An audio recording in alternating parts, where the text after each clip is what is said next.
Bismillahirrahmanirrahim. Assalamualaikum warahmatullahi wabarakatuh. Alhamdulillahi rabbil alamin. Wabihi nasta'inu ala umuri dunya waddin. Wassalatu wassalamu ala asrafil anbiya'i wal mursalin. Wa ala alihi wa sahbihi ajma'in.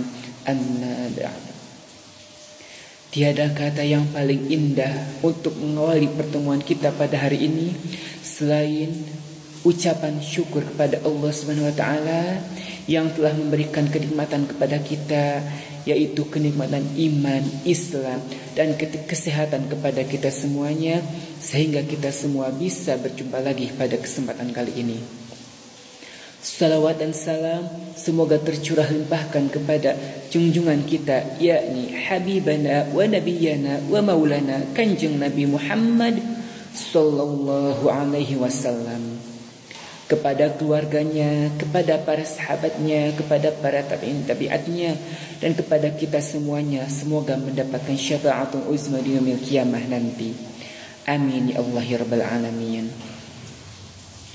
Sahabatku semuanya yang insyaallah dirahmati oleh Allah Subhanahu wa taala, untuk menambah keberkahan pertemuan kita pada hari ini, kita bacakan juga salawat kepada Rasulullah sallallahu alaihi wasallam supaya kita semuanya mendapatkan syafaat dari beliau di akhirat nanti. Amin ya Allah ya rabbal alamin. Allahumma sholli ala sayyidina Muhammad. Allahumma sholli ala sayyidina Muhammad. Allahumma sholli ala sayyidina Muhammad. InsyaAllah pada kesempatan kali ini, sahabatku semuanya, saya akan membawakan pasal yang ada dalam kitab Safinatun Najat, yaitu pasal tentang perkara yang membatalkan wudhu. Kita baca dulu pasalnya dalam kitab Safinatun Najat. Bismillahirrahmanirrahim. Paslun ari ieu eta pasal sahiji. Nawaqidul wudu'i ari pirang-pirang anu ngabatalkeun kana wudu. Arba'atu asya'a eta aya 4 pirang-pirang perkara. Al awwalu ari anu kahijina, al khariju eta aya anu kaluar min ahadits sabilaini tina salah sahijina palawangan anu dua. Min kubulin tegasna tina kubul, au duburin atawa tina dubur. Naon rihun tegasna angin, au ghairuhu atawa lianti angin. Illal maniya angin cai mani. Asani ari anu nomor kaduana, zawalul aqli eta leungit akal. Binaumin eta mah ku sabab sare, au ghairihi atawa lianti sare. Illa nauma qa'idin angin sare na jalma anu diuk, mumakkinin anu netepkeun maqadahu kana tempat diukna si jalma minal ardi tina bumi. As-salisu ari anu nomor katiluna, iltiqa'u basyaratai rajulin eta paantelna kulit dua lalaki wa mroatin sareng awewe kabiroini anu pada gede dua nana ajnabiyaini anu tur anu dengan dua nana min ghairi hailin kalawan teu make hahalang. Ar-rabi'u ari anu nomor kaopatna masu kubulil adamiyyi eta nyabak kubul anak Adam au halqati duburihi atawa nyabak kubuleudna dubur anak Adam bibab nirrohati kudampal leungeun au butunil aswabi'i atawa kudampal ramo anak Adam. Sahabatku semuanya, dalam kitab Safinatun Najat bahwa pasal yang membatalkan terhadap wudu itu, dalam pasal tersebut ada 4 hal yang membatalkan wudu. Nah, yang pertama yang membatalkan wudu itu al-khariju, ada yang keluar min ahadits sabilaini dari salah satu lubang yang dua yang dimiliki oleh manusia, min kubulin, intinya itu dari lubang yang depan atau alat kelamin, au duburin atau dari lubang belakang atau bahasa Indonesia pantat. Naon, apa yang keluarnya dari dua lubang tersebut? Rihun, angin yang keluarnya.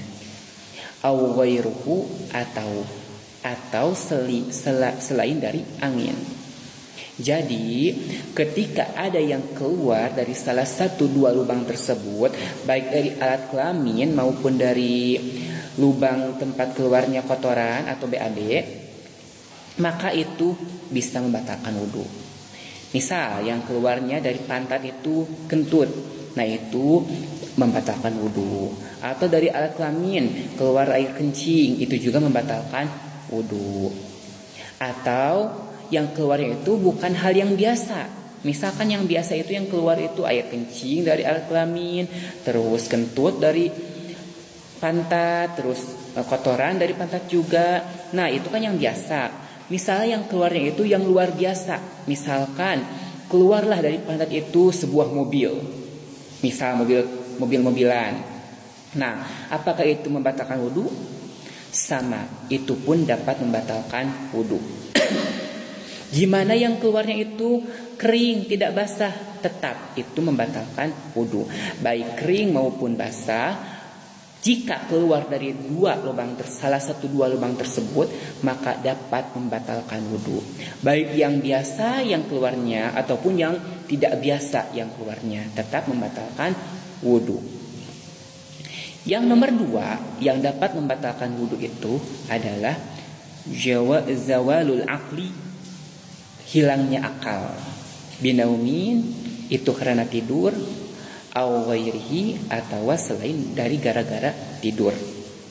Jadi yang nomor 2 yang dapat membatalkan wudhu itu tidur atau selain dari tidur yang dapat menghilangkan akal. Misal yang dapat menghilangkan akal itu mabuk atau sakalor atau pingsan, itu dapat menghilangkan akal. Kemudian gila juga dapat menghilangkan akal. Nah itu dapat membatalkan wudhu ketika seorang manusia kita kehilangan akal. Itu dapat membatalkan wudhu. Tapi ada terkecuali. Apa terkecualinya? Illa nauma qa'idin, kecuali tidurnya orang yang sambil duduk, mumakinin, sambil menetapkan maq'adahu, terhadap tempat duduknya, minal ardi, dari bumi. Nah, ada kecualinya, kecuali orang yang tidur sambil berduduk tidurnya dan tetap dalam posisi tersebut, dalam posisi duduknya dari bumi, dari lantai, tidak berubah sampai dia bangun. Nah, kalau seorang tersebut tidurnya sambil duduk, dia itu punya wudhu orang tersebut, lalu dia tidur sambil duduk, tidak berubah posisinya. Ketika dia bangun tetap duduk seperti posisi semula ketika dia sebelum tidur. Nah itu tidak membatalkan wudhu, karena dia menetapkan tempat duduknya dari bumi, tidak berubah-ubah ketika tidurnya. Nah itu tidak membatalkan wudhu. Walaupun ketika dia sedang tidurnya itu berubah posisi, tapi ketika dia bangun seperti posisi semula kembali, maka itu tetap tidak membatalkan wudhu. Karena ketika dia sebelum tidur posisinya duduk, kemudian ketika dia setelah bangun, dia pun posisinya tetap duduk seperti semula. Itu tetap tidak membatalkan wudhu, walaupun di tengah tidurnya dia bergerak-gerak. Asalkan ketika dia bangun tetap seperti posisi semula, seperti dia sebelum tidur, maka tidak membatalkan wudhunya. Yang ketiga yang dapat membatalkan wudhu adalah iltiqa'u basyaratai rajulin, terkenanya, bersentuhannya antara kulit laki-laki dan perempuan yang sudah besar keduanya dan bukan mahramnya.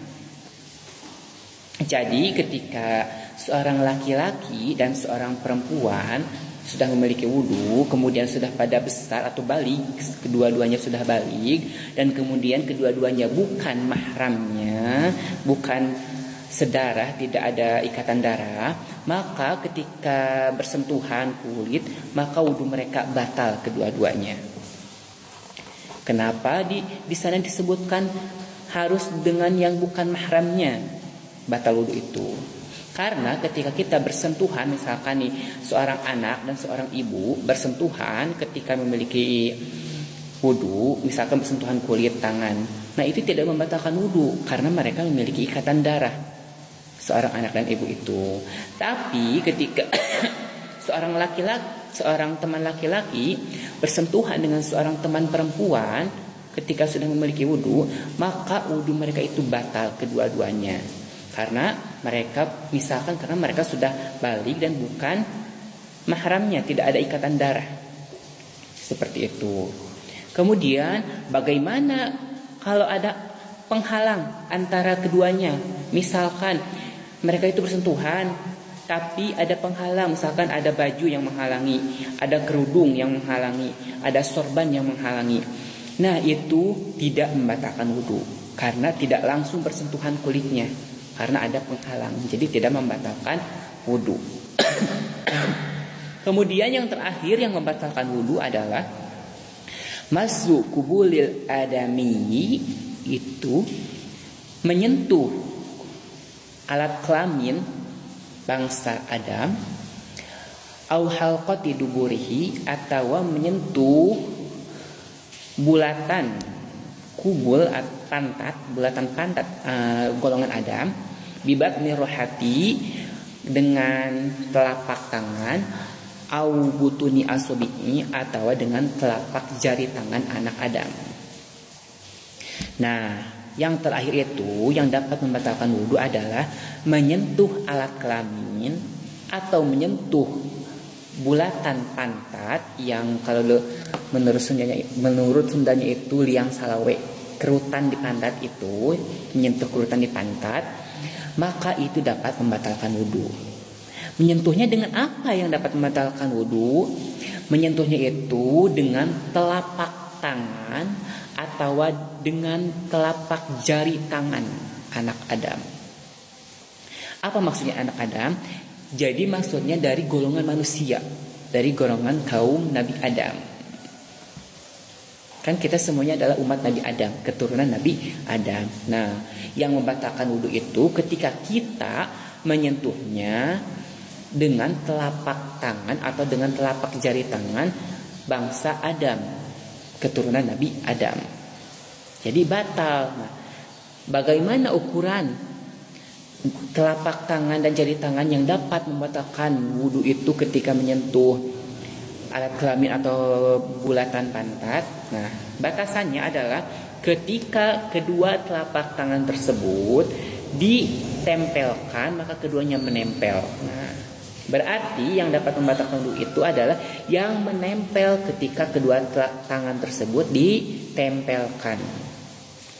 Nah, otomatis ketika kita menyentuhnya dengan punggung tangan, menyentuh alat kelamin atau bulatan pantat dengan punggung tangan, itu tidak membatalkan wudhu. Bagaimana dengan samping tangan? Tetap tidak membatalkan wudhu, karena ketika kita tempelkan kedua tangan, pinggiran tangan itu, samping tangan tidak bersentuhan. Paham ya? Jadi tidak batal wudhu ketika menyentuh alat kelamin dengan punggung tangan atau dengan pinggiran tangan. Itu tidak batal.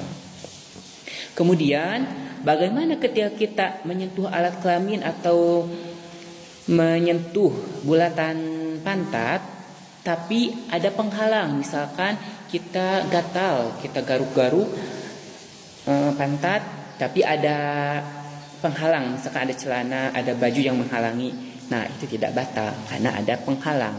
Seperti halnya tadi ketika seorang laki-laki dan perempuan bersentuhan, kalau ada penghalang itu tidak membatalkan wudhu. Jadi kesimpulannya bahwa hal yang dapat membatalkan wudhu itu dalam kitab Safinatun Najah ada 4. Yang pertama, ada yang keluar dari salah satu lubang yang dua, yaitu alat kelamin dan pantat, baik yang keluarnya yang biasa ataupun yang tidak biasa. Yang kedua, hilang akal karena tidur atau selain dari tidur, kecuali tidurnya orang yang sambil duduk yang menetapkan tempat duduknya dari bumi atau lantai. Yang ketiga, bersentuhannya kulit dua antara laki-laki dan perempuan dengan syarat tidak ada penghalang, dengan syarat juga sudah balik keduanya dan bukan dari golongan keluarga, tidak ada ikatan darah. Kemudian yang keempat yang dapat membatalkan wudu adalah menyentuh alat kelamin atau bulatan pantat dengan telapak tangan atau dengan telapak jari tangan keturunan Nabi Adam. Gimana kalau kita menyentuh pantat ayam dengan tangan kita, itu tidak membatalkan wudu.